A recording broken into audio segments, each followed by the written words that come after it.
Paffett, who's now just completing his drive. Oh, massive! Oh my life! And that's going to be race halted. That is going to be race halted, and that's upside down. And I tell you what, that is, oh my life! Can't see who it is, Carlton, unfortunately. Difficult to say who it is. The leaders have come through. It's not the top 10, I don't believe. Get to him fast, boys. There's a protective shell in there, but that is absolutely massive. That is absolutely massive. Race halted, red flag, and I tell you what, that's a big crash. That looks so bad. It's difficult to. The brakes locking up as everyone comes round here. The red flags are out, and I just don't know when we're going to be able to rejoin this one. But that looked enormous. That looked enormous. Yeah, Gareth. there's no way of telling from where we are, Carlton, who that is. Unfortunately, we're just going to have to sit and wait for more information. I can only imagine there it's Peter Dumbreck.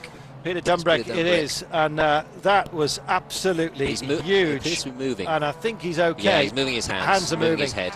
Well, I tell you what, Peter's Valvoline car just absolutely disintegrated there. Let's have a look at him. He's just gathering his thoughts and getting his breath back, I think, by the look of it. Well, dear. Well, I tell you what, just forget everything. Thank God that Peter Dumbreck is okay, because that, for a moment there, I just had my head in my hands. I thought that was it. That was a biggie, and I can only imagine there. I mean, that's a strange place to go off. I don't know whether it's a mechanical failure.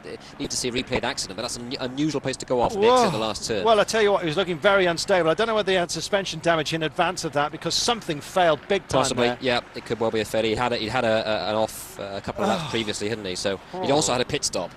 So whether there's a problem with one of the wheels not being on securely.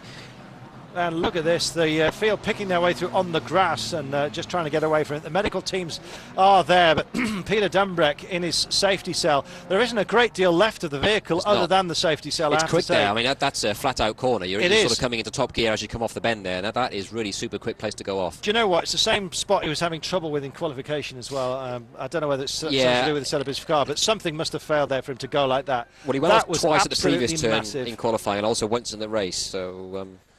Well, Volker Streisek, of course, as concerned as just about everybody else, everyone on their feet. And as you can see by the look of the faces of the crowds, it's drama here at Zandvoort. By the looks of things, Peter Dumbreck is okay. We're just hoping to see him walk to the ambulance. Well, sorry for our sort of hesitation on IDing the car. It was a good guess to see it was Dumbreck's car, but that's our view there, just as they come onto the start-finish straight. And we didn't want to ID it too quickly, but he's standing up, and the applause is just echoing around the grandstand here because they've seen Peter Dumbreck up. He is okay by the looks of things. It's obviously straight off to the medical centre. And he is obviously in a great deal of shock. He needs to be just attended to as quickly as possible. Boys, just get away from him. Give him a little bit of air here. I tell you what, we need some as well. That was massive, Gareth. And, you know, look, here we go. This is it. Just straight into it. Wham! Bang. And all of a sudden, just... That was the speed, that was the bodywork, just disintegrating, one and then the next. There was no view of it. This was it, as when we came to it.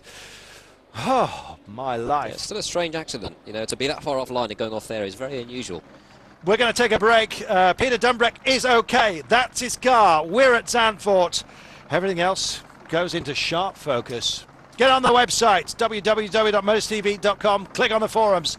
We'll have a chat with you in just a few moments.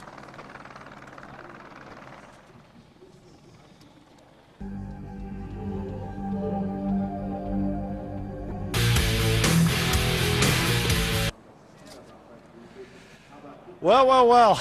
Welcome back to Zandvoort. You're looking at the remaining wreckage of Peter Dumbreck's Valvoline Opel. And I tell you what, all the drivers are having a bit of a respite here. Obviously, watch this. Obviously being red flagged. That was a rest moment, to say the very least. A bit of lightness, thank goodness here, because Peter Dumbreck is okay. He was up walking and walked off to the emergency services. I tell you what, though, Gareth, for a moment there, I was wondering whether I was going to be able to go on because I thought it was curtains. The safety cells in these cars are absolutely amazing. Yeah, they are. I mean, they haven't just got the roll bar. As they are in other series. You know, we've seen gigantic crashes before, but in DTM on such a big, heavy car. Steve Pearce on the website reminding us of Kenny Brack's incident when he just went into the netting in Texas. I really thought he was a goner then as well, but He was. thank goodness. Well, yeah, certainly more than Peter Dumbreck here, I can tell you. Yeah. Kenny's still on the mend, but Peter Dumbreck looks to be okay. You never want to talk these things up too highly because you don't know what the trauma is for the driver, but it looks like we are going to get a restart here. All the drivers are out of their cars, and their cars are being attended to at the moment. Just checking, nobody wants any of that carbon fibre shards in the tyres and all that kind of stuff. Absolutely not. But going back to the safety cell, I mean, it's got a double safety cell effectively. You've got the steel roll cage in the car, which gives the car integral strength and also support in an accident. The driver also sits within a carbon fibre shell himself. His seat is actually within a carbon fibre monocoque, like a single-seater racing car, within the steel space frame. So these things are super, super strong. And also the drivers use the hands head and neck safety device. So you know, they're really very well protected, but there's no escaping the fact that was an enormous accident. Well, whenever you see something like that, I mean, look, you can see the effect on Christian Albers here. He just can't believe it. He's, you know, Bernd Schneider, wildly old fox that he is. Look at that wry grin. He's just saying, boy, oh boy, I don't know how he walked away from that. And just having a little bit of a rest and contemplation here. It does disturb you, especially when you come out of race mode as well as a driver, to just try and jimmy yourself back up for when you get the start, especially when you've got stuff like this to think about. To be honest, from a driver's point of view, once they establish that he's okay, bang, that's it. You forget it. It's out of their minds. Yeah. You know, really they're focusing on now.